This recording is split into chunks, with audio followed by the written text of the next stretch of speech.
या चॅनलला सबस्क्राईब करणाऱ्या माझ्या गोड ताईंचं अगदी मनापासून स्वागत आहे आणि मी सोनाली तुमचं अगदी मनापासून स्वागत करते।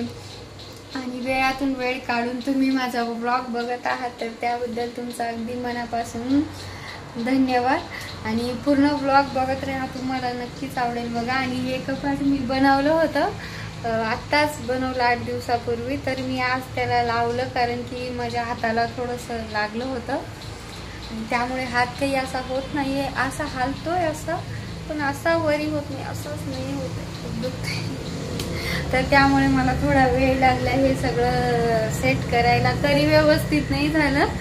तर बघू नंतर, आता गावी जाणार आहे, वापस आल्यावर मग करूया। आणि गावाकडचेही छान छान व्लॉग्स मी टाकल, तर त्यासाठी तुम्ही सबस्क्राईब करा, लाईक करा आणि कमेंटमध्ये सांगा की तुम्हाला कसा वाटला व्हिडिओ। जेव्हा आपलं लग्न होतं ना, तेव्हा आपल्याला समजतच नाही की संसार म्हणजे काय असतं बघा। आणि जेव्हा हे समजायला लागतं ना, तेव्हा वेळ निघून गेलेली असते। आणि त्या टाईमला मग आपल्याला वाटतं यार, हे आपल्याला जर पहिलंच समजलं असतं तर किती चांगलं झालं असतं ना। लग्न झाल्यावर खाऊन पिऊन आपण मस्त राहतो। जर कोणी जॉबला असेल, नोकरीला असेल, तर ते बाहेर गावी जाऊन राहतात। तर बघा, आपल्याला तेव्हा खरंच समजत नाही की नेमकं संसार म्हणजे काय, आणि सेविंग वगैरे आपल्याला काही समजत नसतं। पण एक टाईम असा येतो, आपले लेकरं होतात, मोठे होतात आणि त्यांना शाळेत जायचं असतं, आणि एकदम आपल्याला एवढ्या जिम्मेदारी पडतात ना, तर मग आपल्याला समजायला लागतं की यार, आपण खूप मोठी चूक केली। आणि खरंच तुम्ही हा व्हिडिओ बघत असाल तर अशी चूक करू नका, पहिल्यापासूनच तुम्ही सेविंग करा। असं समजू नका की आपलं लग्न झाले, काही नाही, आपल्याला एन्जॉय करायचं आहे, नाही। पण तुम्ही आत्तापासूनच छोट्या छोट्या गोष्टींवर लक्ष दिलं ना, तर तुम्हाला पुढे खूप सोपं जाईल।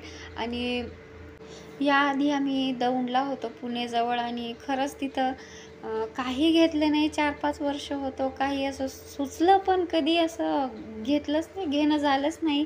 आणि जसं मी कोल्हापूरला आमची बदली झाली ना, तर खोटं नाही सांगत, मला कोल्हापूर एवढं आवडलं ना। आणि माझी मुलगी होती, तर मला वाटलं की आपली मुलगी आहे, इथंच एक छोटंसं घर घेऊन आपण शिकूया यांना। तर मिस्टरांनी असंच बघता बघता खूप सारे रूम बघितले, आणि हा छोटासा होता आणि स्वस्त होता, आणि खूप मोठा अपार्टमेंट आहे हा। आणि यांच्या ड्युटीनुसार कसं आम्हाला हाच परवडेल म्हणून आम्ही काय केलं, हा घेतला। यांना रो हाऊस घ्यायचा होता, पण मी म्हटलं की तुम्ही कसं 2-2, 3-3 महिना बाहेर असता आणि मी एकटी असते, तर त्यासाठी आपण इथं फ्लॅट घेऊया आणि आपल्या गावाकडे आपण मग मस्त घेऊया, जे पाहिजे ते तुमच्या इच्छेनुसार। तर आम्ही हा घर घेतला, आणि तेव्हाच मग त्याच वर्षी मुलीला पण शाळेत टाकायचं होतं।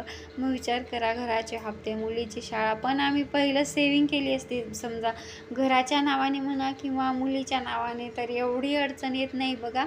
आणि एकदम आपल्यावर अशी जिम्मेदारी पडली ना की खरंच काही समजत नाही। आणि मग तेव्हा आपल्याला खूप वाईट वाटतं की आपण जर पहिलं सेविंगही केली असती किंवा घरही घेऊन ठेवलं असतं ना, तर खूप चांगलं झालं असतं। तर चला, जाऊ द्या, उशिरा का होईना पण समजलं। आणि आता मला 2 मुली आहेत, आणि हे घर घेतलं आहे छोटंसं, याचं कपाट बनवायचं राहिलं होतं। 3-4 वर्षापूर्वी हे घर घेतलं होतं, पण आत्ताशी मी हे कपाट बनवलं। माझं छोटं कपाट आहे हे, त्यात बसत नव्हते एवढे कपडे, तर मी म्हटलं आपण असं बनवूया, आणि याला नंतर स्लाईडचं डोर लावलं ना, तर एक नंबर दिसेल। आणि आपलं जेव्हा छोटं घर असतं ना, तेव्हा खूप काही गोष्टी अशा लक्षात घेऊन करायचं असतं बघा। आता जी मी खाली जागा सोडली ना, ह्या कपाट बनवलं त्याच्या खाली, तर मी म्हटलं कधीतरी अशी मोठी वस्तू काही आणली तर त्या ठेवायला बरं पडतं। आणि खूप सारी कामं अशीच राहिली होती हाताला लागल्यामुळे, तर आज निवांत म्हटलं आवरूया तुमच्याशी गप्पा मारता मारता। एक छोटं का असाना, मला वाटतं प्रत्येक महिलांसाठी एक घर असावं स्वतःचं, आणि एक गाडी असावी, मला वाटतं हे सगळ्यांकडे असावं। तर मुलीला बघता बघता हे सगळं काम आवरावं लागतं। आणि म्हटलं चला तुमच्याशी गप्पा मारता मारता कसं पूर्ण काम पटकन होऊन जातं, आणि सगळं व्यवस्थित बसलं बघा। कपाट केलं, मला खूप छान वाटलं ते।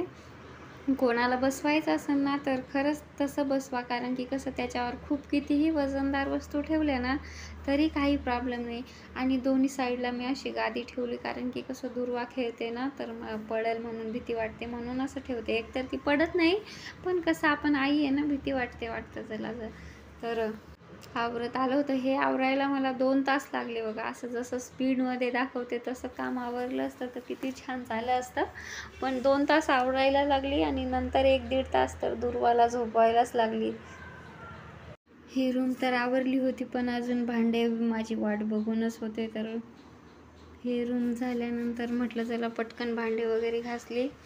आणि खरंच सांगते यार, जेवढ्या लवकर समजतं ना ते खूप चांगलं असतं आपल्यासाठी. आपण कसं सगळ्यांना घाबरतो आधी.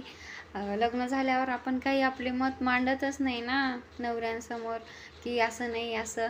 आणि हे जे घर घेतले तर मी सांगितलं होतं बाबा तुम्ही घ्या म्हणून, आता खूप दिवस झाले घेतो घेतो म्हणता आणि घेत नाही.